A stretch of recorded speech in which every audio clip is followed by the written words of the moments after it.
तो क्वेश्चन पर आ जाइए हम लोग केमिकल रिएक्शन का बच्चों पार्ट जो हम लोगों ने पिछले लेक्चर में हम लोग रिएक्टिविटी सीरीज देखा था, उसके बाद अब हम डिस्प्लेसमेंट रिएक्शन के बारे में पढ़ना था। What is displacement reaction when in highly reactive metal displace less reactive metal. मैंने आपको पिछले लेक्चर में रिएक्टिविटी की बहुत अच्छी जानकारी दी थी। उसमें हम लोगों ने ये देखा था कि जब कोई रिएक्टिविटी सीरीज में जब कोई एलिमेंट नीचे लाई करता है, यानी जब कोई एलिमेंट जितना ज्यादा डाउनवर्ड जा रहा था उतना ज्यादा वो हमारा रिएक्टिविटी लो होते जा रहा था, और जितना ज्यादा अप जा रहा था वो हमारे हाईली रिएक्टिव मेटल था, जैसे कि सोडियम और पोटेशियम, ये हमारे हाईली रिएक्टिव मेटल थे। तो डिस्प्लेसमेंट रिएक्शन क्या होता है कि when an highly reactive metal, जब कोई हाईली रिएक्टिव मेटल डिस्प्लेस करता है लेस रिएक्टिव मेटल को, हाइड्रोजन के रेस्पेक्ट में पोटेशियम के रेस्पेक्ट में हाइड्रोजन कैसा है, लेस रिएक्टिव है। यानी जब कोई हाईली रिएक्टिव मेटल डिस्प्लेस करेगा लेस रिएक्टिव मेटल को, तो उस रिएक्शन को हम लोग क्या बोलेंगे, उस रिएक्शन को हम लोग बोलेंगे डिस्प्लेसमेंट रिएक्शन। उसके साथ यहाँ पे अधिक हर जगह तो नहीं कर सकते हैं, लेकिन अब यहाँ पे हाइड्रोजन गैस का इवोल्यूशन हो रहा है, और मैंने आपको पहले ही बताया था कि जब भी कोई गैस इवोल्यूशन हो, या तो आप गैस को ऐसे फॉर्म से सिंबल दे सकते हो, या फिर आप जी से नोटेट कर सकते हो। ये दो नोटेशन है गैस के लिए। उसी प्रकार से अब आपने डबल डिस्प्लेसमेंट रिएक्शन क्या होता है, यहाँ भी कुछ डिस्प्लेसमेंट की टाइप होता है, बस यहाँ दो ऐसे कंपाउंड हो जाते हैं। जैसे कि देखिए, the reaction in which two compound, एक ऐसा रिएक्शन जिसमें दो कंपाउंड एक दूसरे से एक्सचेंज करते हैं, और एक्सचेंज करने के बाद एक आयन का फॉर्मेशन करते हैं, एक कंपाउंड का फॉर्मेशन करते हैं, और वो आयन को एक्सचेंज करते हैं। जैसे कि पोटेशियम नाइट्रेट के साथ है, आपने पढ़ा होगा पहले से कि Pb के पास, मैंने आपको बोला था पॉजिटिव रेडिकल याद करने के लिए, Pb2+ हो गया और NO3- हो गया। ये रिएक्ट करके क्या बने, मीट करके PbNO3 पे फुल ट्वाइस। उसके साथ साथ ये पोटेशियम पे क्या था, पोटेशियम हमारा K+ था, और उसके साथ I पे क्या था, I-, और ये करके क्या बना, Ki। तो ये जब दोनों कंपाउंड, तो अब पोटेशियम, अब जो लीड होगा वो आयोडीन के पास चला जाएगा, और जो पोटेशियम होगा वो किसके पास चला जाएगा, नाइट्रेट के पास। और वो कुछ आपका कंपाउंड का रिएक्शन इस तरीके से बनता हुआ होगा। उसके साथ आपका क्या होगा, यहाँ पे Pb2+ हो गया और यहाँ पे I- हो गया, तो ये क्या बना देगा, PbI2। और PbI2 आपको क्या होता है, एक काफी अच्छा व्हाइट प्रेसिपिटेट होता है, और ये रिएक्शन का ही नाम देते हैं प्रेसिपिटेशन रिएक्शन। वैसे मैं आगे चल के आपको इस एग्जांपल भी दिखा दूंगा और रिएक्शन का टाइप भी दिखा दूंगा। उसमें सबसे पहले यहाँ ये देखना, एक पॉजिटिव रेडिकल दूसरे नेगेटिव के पास जाएगा, और इसका पॉजिटिव रेडिकल उसके नेगेटिव के पास जाएगा। इसलिए इसके डिफाइन में भी लिखा हुआ है the reaction in which two compound exchange their ion, यानी ऐसा रिएक्शन जिसमें दो कंपाउंड अपने आयन को एक्सचेंज करते हो, और एक्सचेंज करने के बाद वो एक न्यू कंपाउंड का फॉर्मेशन करते हो, और उसी रिएक्शन को हम लोग बोलते हैं डबल डिस्प्लेसमेंट रिएक्शन। तो आइए अब हम लोग आगे नेक्स्ट चैप्टर के बारे में डिकम्पोजिशन रिएक्शन के बारे में पढ़ना शुरू करते हैं। डिकम्पोजिशन रिएक्शन क्या होता है, जैसा कि आप नाम में देख पा रहे हो, डिकम्पोजिशन रिएक्शन यानी एक ऐसा रिएक्शन जिसमें अब तक हम लोगों ने क्या पढ़ा था, कॉम्बिनेशन से। कई बार देखेंगे पेपर में आता भी है कि वो है combination reaction opposite to the decomposition reaction. तो सबसे पहले हम देखते हैं डिकम्पोजिशन रिएक्शन क्या होता है। एक ऐसा reaction, the reaction in which single substance, यानी एक ऐसा रिएक्शन जिसमें आपका सिंगल सब्सटेंस क्या होगा, स्प्लिट इनटू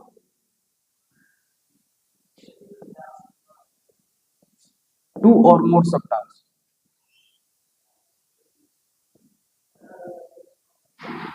यानी एक ऐसा रिएक्शन जिसमें आपका सिंगल सब्सटेंस जो हो वो स्प्लिट हो। स्प्लिट मतलब क्या होता है, यानी ब्रोकन हो टू और मोर सब्सटेंस से बाय अप्लाइंग एनर्जी।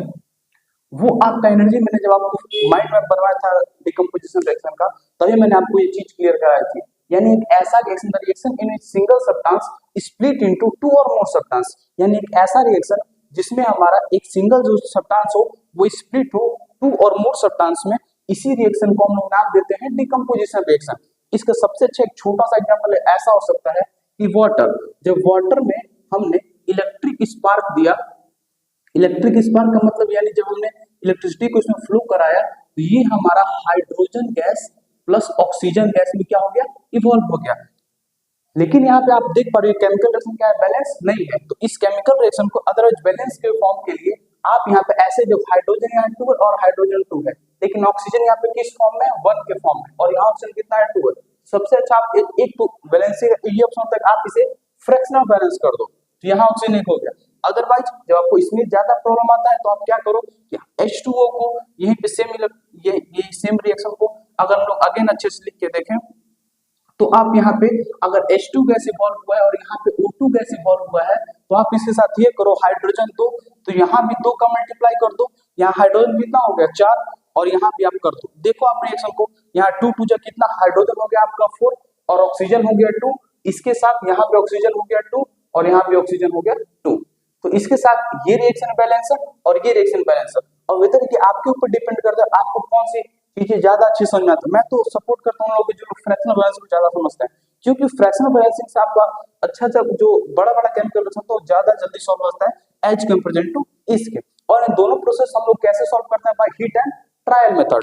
तो जब मैंने आपको माइंड मैप बनवाया तो मैंने उसमें आपको बता दिया था कि आपका डिकम्पोजिशन रिएक्शन का क्लासिफिकेशन कितने टाइप में हुआ, 3 टाइप में। तो डिकम्पोजिशन रिएक्शन का क्लासिफिकेशन आपका 3 टाइप में हुआ, और वो 3 टाइप आपका क्या था डिकम्पोजिशन रिएक्शन का। पहला टाइप था इलेक्ट्रिकल डिकम्पोजिशन रिएक्शन, दूसरा टाइप था थर्मल डिकम्पोजिशन रिएक्शन, और तीसरा टाइप था आपका फोटोकेमिकल डिकम्पोजिशन रिएक्शन। तो इलेक्ट्रिकल डिकम्पोजिशन, दरअसल बात देखिए होगा यहाँ डिकम्पोज कंपाउंड होंगे, लेकिन जब यहाँ इलेक्ट्रिसिटी एज आपका एनर्जी के तौर पे इलेक्ट्रिसिटी लगेगा तो उसे हम लोग बोलते हैं इलेक्ट्रिकल डिकम्पोजिशन रिएक्शन। जब हमारा हीट यूज हो रहा होगा, और मैंने आपको पहले ही बताया था कि हीट के लिए हम लोग कौन सा वर्डिंग यूज करते हैं, ट्रायंगल का, एक स्मॉल ट्रायंगल यूज क्या दिखाता है हमें, हीट का यूज हो रहा है उसके साथ। और जब भी हमारा सनलाइट का यूज हो किसी सब्सटेंस को ब्रोकन करने में, स्प्लिट करने में, तो उसे हम लोग बोलते हैं फोटोकेमिकल डिकम्पोजिशन रिएक्शन। तो आइए अब हम लोग देखते हैं सबसे पहले इलेक्ट्रिकल डिकम्पोजिशन रिएक्शन। तो आप देखिए what is electrical decomposition reaction. तो यहाँ पे हमारा वर्ड क्या यूज हो रहा है, इलेक्ट्रिकल डिकम्पोजिशन रिएक्शन। तो यहाँ डिकम्पोजिशन रिएक्शन किसका यूज हो रहा है, इलेक्ट्रिसिटी का। तो इसका डिफाइन भी कुछ इस तरीके से ही बनेगा कि the reaction in which single substance, आपका ये डिफाइन लगभग मैं ये सेम चल रहा होगा, the reaction in which single substance split into 2 or more substance, 2 or more substance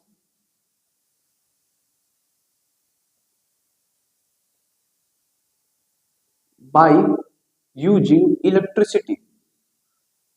वहां पे क्या यूज हो रहा होगा आपका, इलेक्ट्रिसिटी। तो उस रिएक्शन को हम लोग बोल रहे होंगे इलेक्ट्रिकल डिकम्पोजिशन रिएक्शन, यानी the reaction in single substance split 2 और more substance by using electricity, यानी एक ऐसा रिएक्शन जिसमें हमारा डिकम्पोजिशन डिकम्पोज प्रोडक्ट हो रहा होगा, लेकिन किसकी वजह से, तो इलेक्ट्रिसिटी। जैसा कि मैंने आपको पीछे भी तुरंत एग्जांपल दिखाया था H2O, तो H2O में जब हमने इलेक्ट्रिक स्पार्क दिया, यानी बिजली का जब मैंने स्पार्क मतलब झटका दिया इसे, तो क्या बना, H2 gas plus half O2 gas.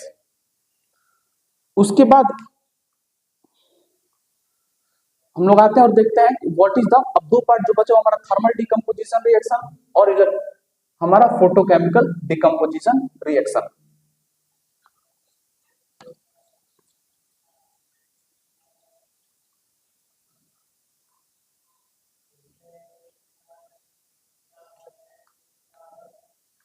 तो आते हैं हम लोग और देखते हैं थर्मल डिकम्पोजिशन रिएक्शन क्या होता है। थर्मल डिकम्पोजिशन रिएक्शन, तो थर्मल देखिए बात देखिए बस यहाँ भी डिकम्पोजिशन रिएक्शन है, लेकिन किसके प्रेजेंस में, तो हीट के प्रेजेंस में। तो यही हम लोग लिखेंगे द डिकम्पोजिशन रिएक्शन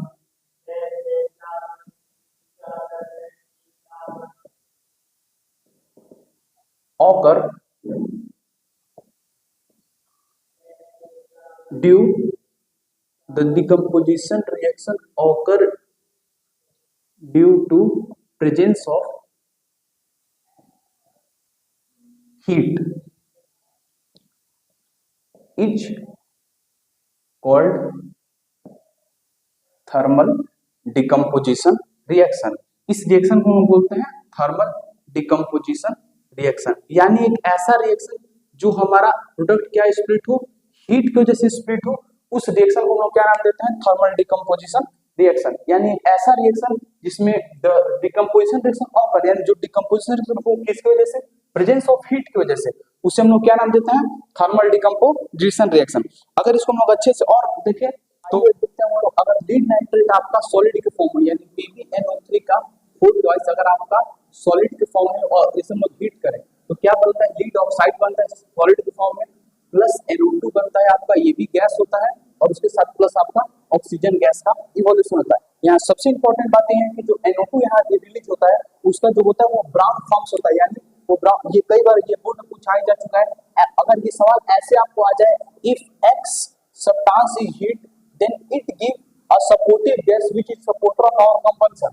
आपको पता है कि oxygen is a great supporter of combustion and which also release a gas with brown forms, then what is the compound X and write its chemical reaction also। अगर ये आपको ऐसे दे देगा, अगर एक आपको कंपाउंड X है उसको हीट किया जाता है तो उसके साथ एक सपोर्टर ऑफ कंबंशन निकलता है, वो ये नहीं बोलेगा कि ऑक्सीजन, वो अपने वर्डिंग में आपको ऐसे सेंटेंस करेगा, उसके साथ एक ऑक्सीजन निकल रहा है और उसके साथ एक नाइट्रोजन डाइऑक्साइड गैस की जब वो बोलेगा इट रिलीज ब्राउन फॉर्म्स, और ब्राउन फॉर्म से गैस रिलीज हो रहा है, आप कंपाउंड X बताइए, तो हम आराम से इस केमिकल रिएक्शन को लिख सकते हैं। तो ये अच्छा एग्जांपल हो गया आपका थर्मल डिकम्पोजिशन रिएक्शन का। तो अब तक हम लोगों ने देखा कि decomposition reaction, thermal decomposition reaction. अब आते हैं हम लोग देखते हैं फोटोकेमिकल डिकम्पोजिशन रिएक्शन। तो आइए देखते हैं फोटोकेमिकल डिकम्पोजिशन रिएक्शन हमारा क्या होता है। इसका स्ट्रक्चर का decomposition occur due to the presence of, बस यहाँ पे क्या चेंज आ जाएगा, प्रेजेंस ऑफ सनलाइट, यानी एक ऐसा डिकम्पोजिशन जो सनलाइट के प्रेजेंस में होता है उसे हम लोग क्या बोलते हैं, photochemical decomposition reaction. Photochemical decomposition reaction, चलिए इस नाम को थोड़ा सा सुधार लेते हैं यहाँ से, फोटोकेमिकल डिकम्पोजिशन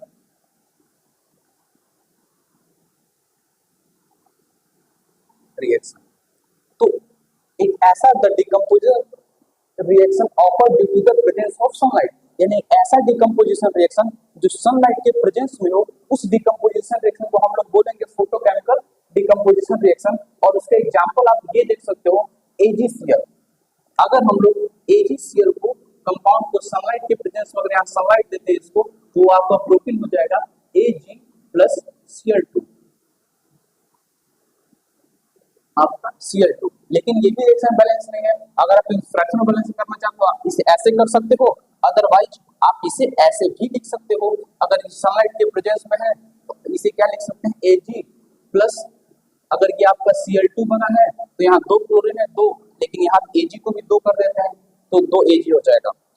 ये जैसे ही चैप्टर खत्म हुआ, मैंने आपको कुछ बैलेंसिंग के लिए, मैंने कई बार देखा कि बैलेंस में हम लोग को बहुत ज्यादा प्रॉब्लम आता है, तो उसके लिए मैंने कुछ आप क्वेश्चन बैलेंसिंग के लिए भी करा के रखे हैं, और जैसे ही आपका ये पार्ट चैप्टर का समाप्त होगा उसके बाद हम लोग बैलेंसिंग करेंगे। तो अब आपको फोटोकेमिकल डिकम्पोजिशन क्लियर ही हो गया होगा कि ऐसा डिकम्पोजिशन रिएक्शन जो आपका सनलाइट के प्रेजेंस में होता है उसे हम लोग देखते हैं, बोलते हैं डिकम्पोजिशन रिएक्शन। ये 3 टाइप के रिएक्शन बहुत ज्यादा इंपॉर्टेंट है और बोर्ड में बहुत रिपीटेड क्वेश्चन है, हर बार ये क्वेश्चन आपको देखने के लिए मिल जाएंगे। व्हाट इज डिकम्पोजिशन रिएक्शन, ये कई बार क्वेश्चन आ चुका है कि व्हाट इज डिकम्पोजिशन रिएक्शन,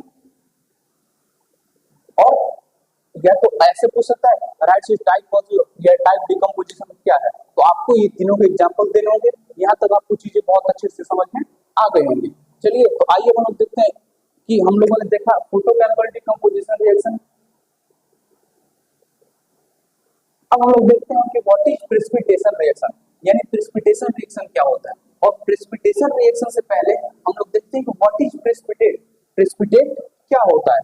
तो प्रेसिपिटेट को समझने के लिए हम लोग देखते समझते हैं, उससे पहले आप ये समझिए, जैसे कि अगर आपने एक सॉल्यूशन लिया है, whether it is also water solution, अगर ये आपका वाटर का सॉल्यूशन है, अगर आप इसमें कुछ एक सॉलिड को डिजोल्व कर रहे होगे, तो अगर आप वाटर में अगर सॉलिड को डिजोल्व करोगे, अगर वो उसकी डिजोल्विंग, जैसे कि सॉलिड को शुगर भी है, तो अगर हम मान लेते हैं उसे डिजोल्विंग, जैसे कि स्टोन ले लेते हैं, अगर हम वाटर में स्टोन को डाल दें तो आप खुद सोचो कि स्टोन की जो डेंसिटी है वाटर के कंपैरिजन में वो कम है, तो इसलिए स्टोन कहाँ आ जाएगा आपका, नीचे आ जाएगा।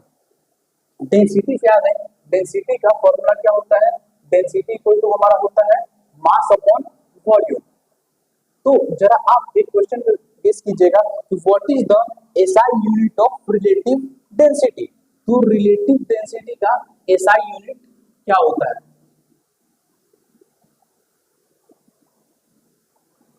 What is SI unit of relative density.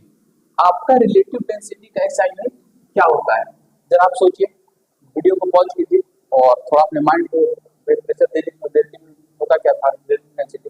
चलिए आइए हम लोग देखते हैं। अगर आपने आंसर सोचा है तो देखिए आप मैच कीजिए आंसर आप कितना तक सही है। रिलेटिव डेंसिटी का नो एसआई यूनिट, याद रखिए कि रिलेटिव डेंसिटी का कोई एसआई यूनिट नहीं होता है। अब आपके दिमाग में आ रहा है ऐसा तो शायद दूर का कोई कंपाउंड के साथ कुछ ना कुछ तो होता ही होगा, आखिर इसके नो एसआई यूनिट क्यों, क्योंकि रिलेटिव डेंसिटी का मतलब होता है कि आप एक डेंसिटी के कंपैरिजन में दूसरे डेंसिटी को आप क्या कर रहे हो, कंपेयर कर रहे हो। और जब एक के कंपेयर में दूसरा कंपेयर, जैसे कि हमने बोले कि अगर वाटर का डेंसिटी है 2 kg मीटर क्यूब, ठीक है, वॉल्यूम का क्या होता है आपका, एक बहुत इंपॉर्टेंट फॉर्मूला आप याद रखें, वॉल्यूम इक्वल टू क्या होता है, एरिया इनटू लेंथ। एरिया का होता है स्क्वायर और एम, तो ये कितना आ जाएगा एम क्यूब। तो 2 kg ऐसा रिलेटिव में होता है ना, हम एक एज्यूम करके चल रहे हैं। और यहाँ पर अगर 3 kg पर मीटर क्यूब किसी एक सब्सटेंस का डेंसिटी ले लें तो आप ये देख पा रहे हो केजी से तो केजी कैंसिल हो जा रहा है और मीटर क्यूब से मीटर क्यूब कैंसिल, यानी बचा क्या, एक हमारा कांस्टेंट नंबर बचा, ठीक है। और इसलिए हम लोग बोलते हैं कि relative density has no SI unit. तो आइए हम लोग ये समझते हैं कि सबसे पहले अगर हम लोग वाटर में हमने एक बीकर में लिया हुआ है और इसमें जब हम लोग स्टोन को डालेंगे तो स्टोन आपको कहाँ जा रहा होगा, स्टोन आपका ऑब्वियसली वाटर के नीचे वाले पार्ट में जाकर बॉटम में सेटल हो जाएगा। तो अब आप बोलोगे तो नॉर्मल कॉन्सेप्ट है, ये सबको जानता है कि बॉटम में सेटल हो जाएगा। और ऐसा क्यों, because stone is a solid substance. वही हाल सेम हमारा प्रेसिपिटेशन रिएक्शन में होता है। प्रेसिपिटेशन रिएक्शन क्या होता है जरा आप लोग समझिएगा कि जैसे देखिए प्रेसिपिटेट, प्रेसिपिटेट के बारे में, व्हाट इज प्रेसिपिटेट, सबसे पहले प्रेसिपिटेट को देखिए, प्रेसिपिटेट क्या होता है, इनसॉल्युबल सॉलिड सब्सटेंस। तो हम लोग लिख देंगे कि the insoluble solid substance, the insoluble solid substance form in chemical reaction, यानी वो केमिकल रिएक्शन में ही फॉर्म होता हो। the insoluble solid substance form in chemical reaction, chemical reaction is called precipitate। जैसे कि बात ये समझिए, अगर कोई आपको आके ऐसा बोलते जैसे कोई केमिकल रिएक्शन हो रहा हो और कोई इसमें करके आपका कोई इसमें स्टोन डाल के मर्ज कर दे, तो स्टोन ऑब्वियसली कहाँ जाएगा, स्टोन आपका नेचुरल पार्ट में बोलेगा और कोई ये बोल दे कि क्या है, ये स्टोन क्या है, प्रेसिपिटेट है। इसीलिए हमने यहाँ डिफाइन में ये देखा कि स्टोन हमारा प्रेसिपिटेट नहीं हो, इसीलिए हमने लिख दिया कि the insoluble solid substance which form in chemical reaction, यानी वो केमिकल रिएक्शन के ही फॉर्म में होगा। ऐसा नहीं कहीं केमिकल रिएक्शन हो रहा हो और हमने कोई सॉलिड सब्सटेंस ऐसे उसमें मर्ज कर दिया तो वो क्या बन जाएगा, आपका प्रेसिपिटेट बन जाएगा। ऐसा नहीं, वो केमिकल रिएक्शन में ही फॉर्म हो रहा होगा, उसी सॉलिड सब्सटेंस को हम लोग बोलेंगे प्रेसिपिटेट। तो अब आपके जहाँ what is precipitation reaction, same इसका डिफाइन सेम चलेगा यहाँ पे कि द रिएक्शन इन विच, अब यहाँ पे प्रेसिपिटेशन रिएक्शन के बारे में देखते हैं।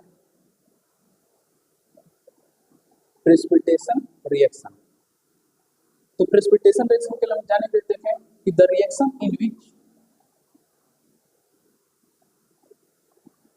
हमारा ये डिफरेंस वर्ड सेम आ जाएगा, the reaction in which insoluble solid substance, यानी एक ऐसा रिएक्शन जिसमें हमारा इनसॉल्युबल सॉलिड सब्सटेंस का फॉर्मेशन हो। The reaction in which insoluble solid substance are formed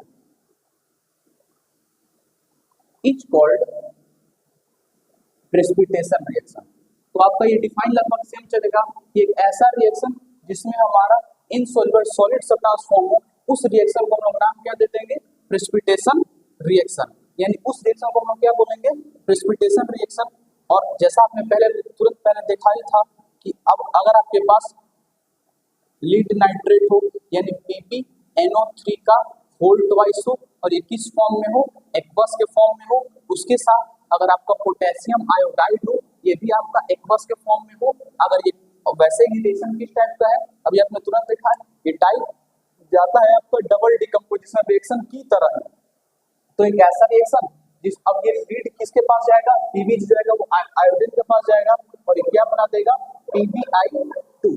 PbI2 यहाँ सॉलिड आपका बन रहा होगा, उसके साथ प्लस KNO3। KNO3 क्या बन रहा होगा, KNO3 आपका एक्वस बन रहा होगा और इसी रिएक्शन को हम बोलते हैं प्रेसिपिटेशन रिएक्शन। ये भी अपने में काफी इंपॉर्टेंट है बोर्ड के लिए, कई बार पूछा जा चुका है what is precipitation reaction and right it's example also. In precipitation reaction क्या होता है और आपको उसका एग्जांपल भी लिखना है। तो यहाँ तक आप चीजों को समझ गए होंगे। अब हम लोग उस टाइप में लिखे थे कि what is endothermic reaction and what is exothermic reaction. तो आइए हम लोग एंडोथर्मिक और एक्सोथर्मिक देखने के बाद बात करते हैं। तो एंडोथर्मिक और एक्सोथर्मिक में बहुत लोग कॉमन मिसकंसेप्शन फंसे रहते हैं क्योंकि दोनों रिएक्शन थोड़ा कंफ्यूजिंग रिएक्शन है और कंफ्यूजिंग रिएक्शन कुछ ऐसे हो इनके देखिए अंतर समझिएगा कि सबसे पहले एक है एंडोथर्मिक और एक आपका रिएक्शन जाता है एक्सोथर्मिक। तो एंडोथर्मिक रिएक्शन यानी एक ऐसा रिएक्शन जिसमें आपका हीट क्या हो, यूज हो प्रोडक्ट के फॉर्मेशन के लिए। The reaction in which heat is required for the formation of product that is called endothermic. यानी एंडोथर्मिक में क्या आपका यूज होगा, हीट आपका यूज होगा, heat required for the formation. Heat require क्या होगा आपका फॉर्मेशन के लिए।